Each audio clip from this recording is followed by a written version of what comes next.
Halo teman-teman, perkenalkan nama saya Anggreni Radendima, NIM 2381801, Prodi Pendidikan Biologi, Fakultas Ilmu Sosial. Saya salah satu mahasiswi dari Universitas Kristen Wirawacana Sumbar. Adapun tujuan dalam pembuatan video kali ini yaitu untuk memenuhi ujian akhir semester mata kuliah Micro Teaching. Dosen pengampunya dalam mata kuliah ini yaitu Ibu Yohana Jurumana SPD MPD dan Ibu Fidriana Octaviana Ubano SSI MPD.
Nah, kali ini saya akan menjelaskan materi tentang tanah dan kehidupan untuk kelas 9.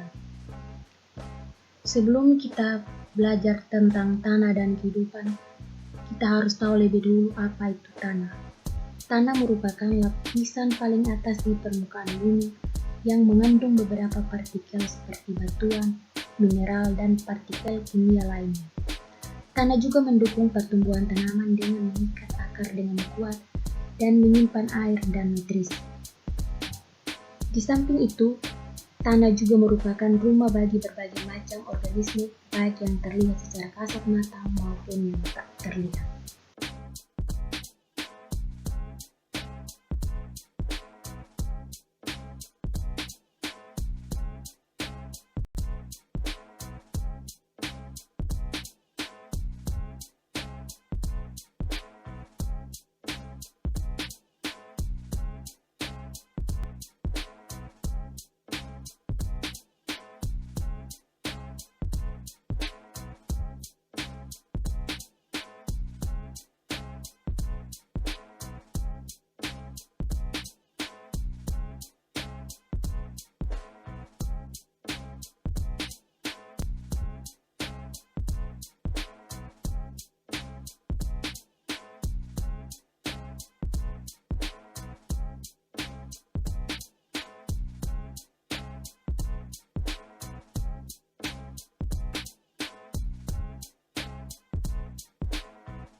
Nah, di sini ada pun peranan tanah untuk keberlanjutan kehidupan.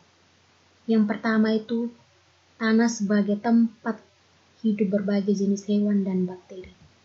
Tanah mempunyai fungsi sebagai tempat makhluk hidup seperti hewan, tumbuhan, dan salah satunya adalah bakteri. Walaupun tidak dapat dilihat dengan mata, keberadaan bakteri sangat banyak, bahkan hingga miliaran yang ada di dalam tanah. Yang kedua, peranan tanah itu untuk meningkatkan kesehatan dan menyediakan keperluan untuk manusia. Nah, kegiatan manusia seperti bermain sepak bola, jogging, bersepeda di jalan tentu saja dilakukan di atas permukaan tanah. Selain itu, ketika membangun rumah, manusia juga menggunakan berbagai jenis tanah sebagai bahan bangunan dan olahan material dengan semen. Tanah juga bisa dimanfaatkan oleh manusia untuk membuat perkakas rumah dan berbagai macam hiasan dari tanah liat, sehingga menjadi barang yang berharga. Selain itu, makanan yang dibutuhkan manusia juga disediakan oleh tanah, di mana tumbuhan tumbuh di atasnya. Di samping itu, logam seperti emas juga terdapat di dalam tanah, yang bisa digunakan manusia untuk membuat perhiasan maupun lain.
Yang ketiga itu menyaring dan menyediakan air bagi makhluk hidup. Aktivitas manusia seperti kegiatan rumah tangga dan aktivitas industri tentu sangat saja banyak menghasilkan gas buang dan tentunya limbah air.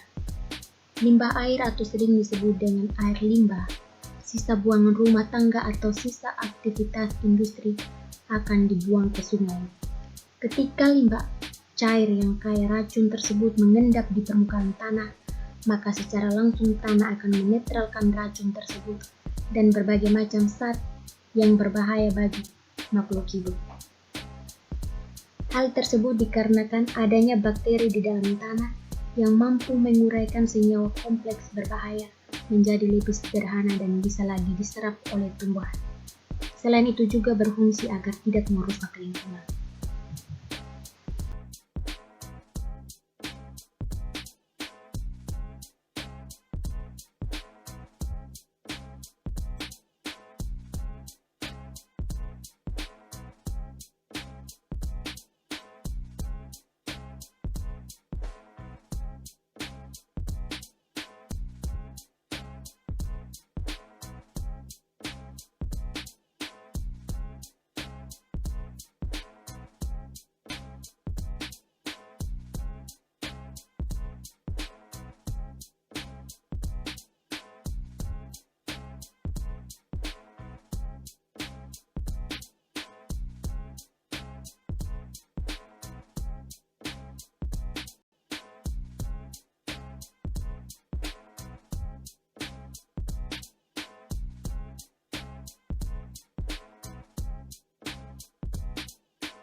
Kemudian di sini kita akan belajar tentang peran organisme tanah. Yang pertama itu ada dekompresor. Peran penting organisme dalam tanah adalah sebagai dekompresor. Organisme di dalam tanah dapat dilakukan dekomposisi atau penguraian terhadap bahan-bahan organik yang berasal dari sisa makhluk hidup. Misalnya daun-daun yang jatuh ke tanah, ranting-ranting dan jasad hewan yang telah mati. Dekompresor ini dapat dilakukan oleh bakteri, fungsi, dan cacing. Yang kedua itu ada reaksi kimia tanah. Bakteri di dalam tanah bisa menguraikan material organik yang berasal dari sisa makhluk hidup yang telah mati dan akan diuraikan menjadi zat nitrat. Zat nitrat atau nitrogen di dalam tanah ini sangat dibutuhkan oleh tumbuhan.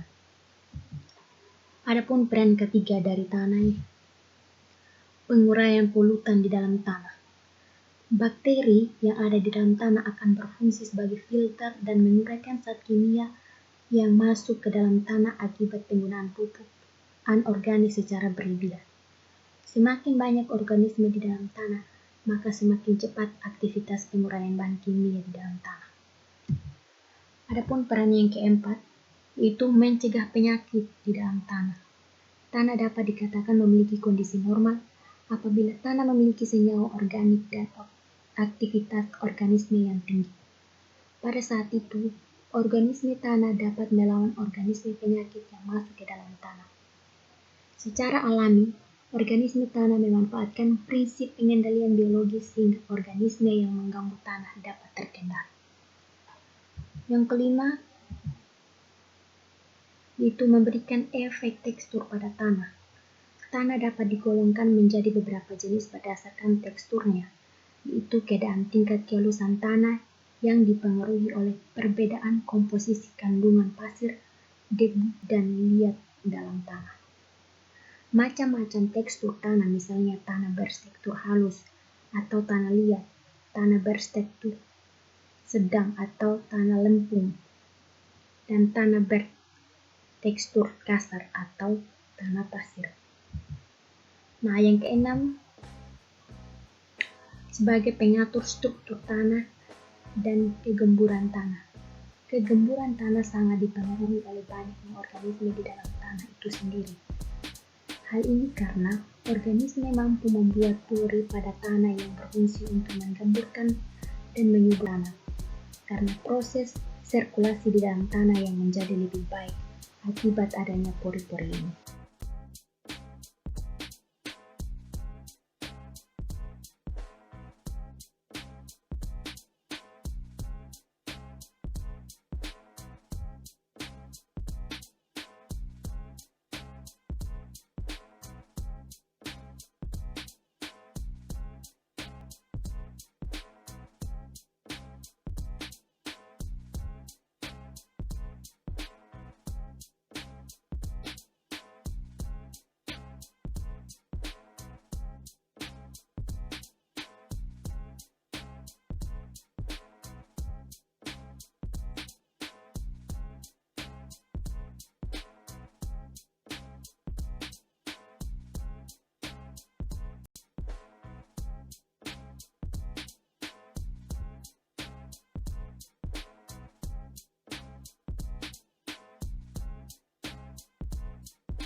Berikut kita akan belajar tentang proses pembentukan tanah.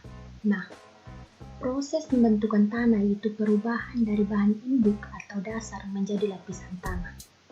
Perkembangan tanah dari bahan induk yang padat menjadi bahan induk yang agak lunak. Selanjutnya berangsur-angsur menjadi tanah pada lapisan bawah atau subsoil dan lapisan atas topsoil.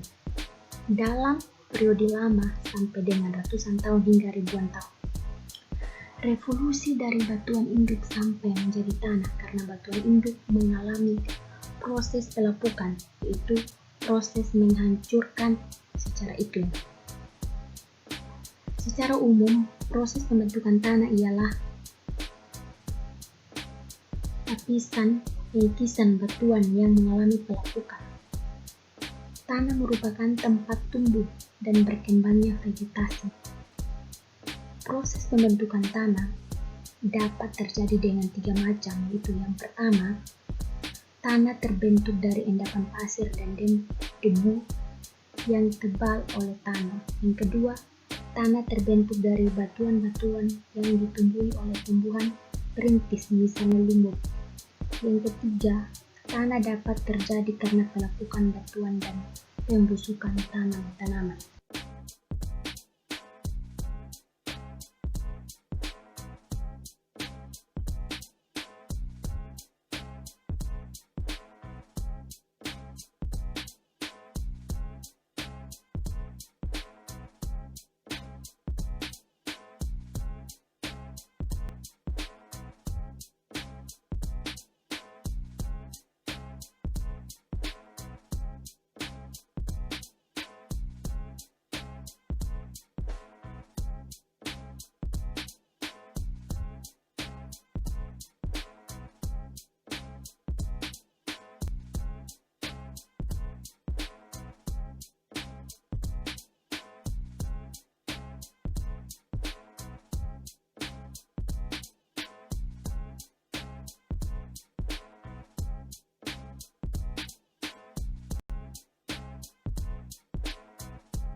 Nah, yang terakhir kita akan belajar tentang komponen penyusun.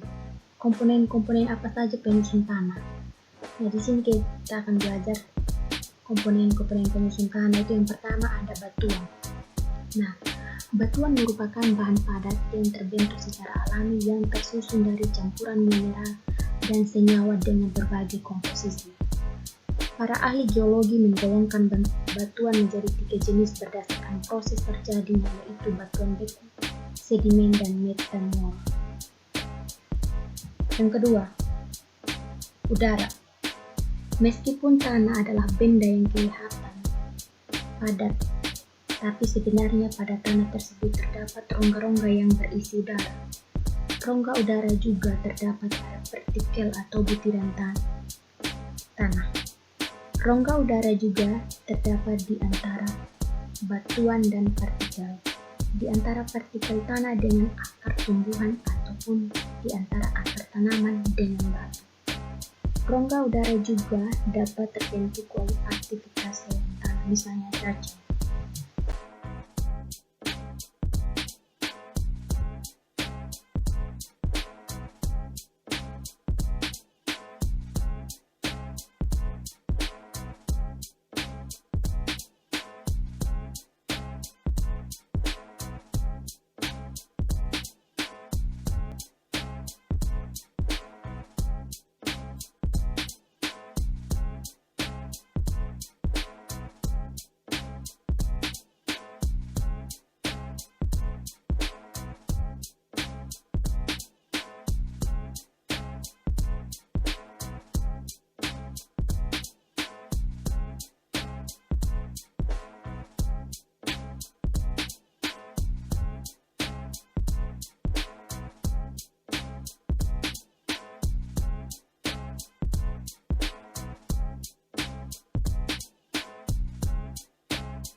Yang ketiga, humus.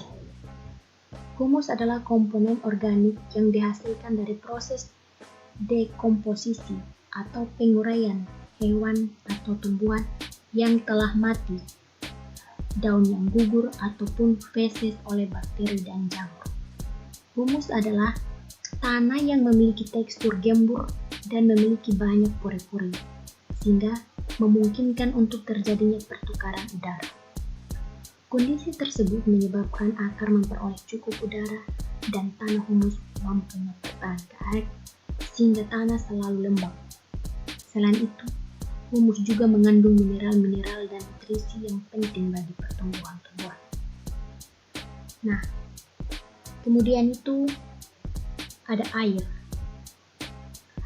Air di sini merupakan golongan keempat komponen penyusun tanah.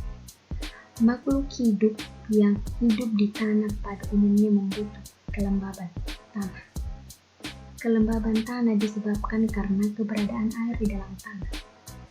Begitu pula tumbuhan juga membutuhkan air.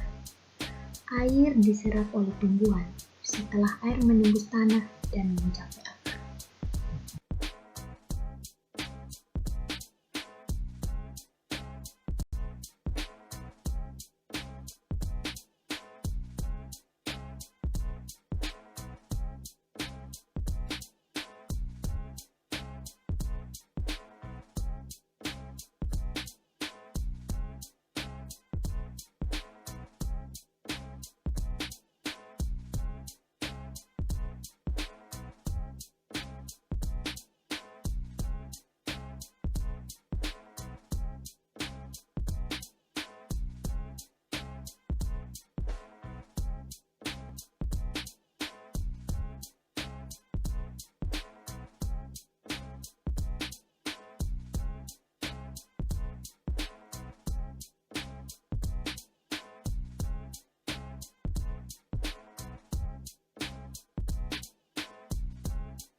Dan yang kelima itu mineral. Di dalam gerak bumi inilah banyak terdapat kandungan mineral berupa ion-ion positif dan ion-ion negatif. Dan beberapa ion positif yang ada di dalam tanah adalah kalium, kalsium, dan magnesium. Sedangkan ion-ion negatif adalah nitrat, fosfat, dan sulfat. Ion-ion tersebut merupakan nutrisi bagi tumbuhan yang diserap melalui akar. Kandungan mineral dalam tanah yang berbeda-beda menentukan sifat dan karakter suatu tanah. Dan yang terakhir itu komponen organik. Tanah merupakan tempat hidup dari beberapa makhluk hidup, mulai dari bakteri, jamur, alga, serangga, dan cacing tanah. Organisme tanah tersebut menyurai bahan yang berasal dari makhluk hidup sehingga menghasilkan material organik di dalam tanah.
Terima kasih.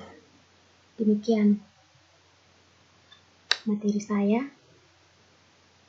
Terima kasih. Jangan lupa like, subscribe, dan share.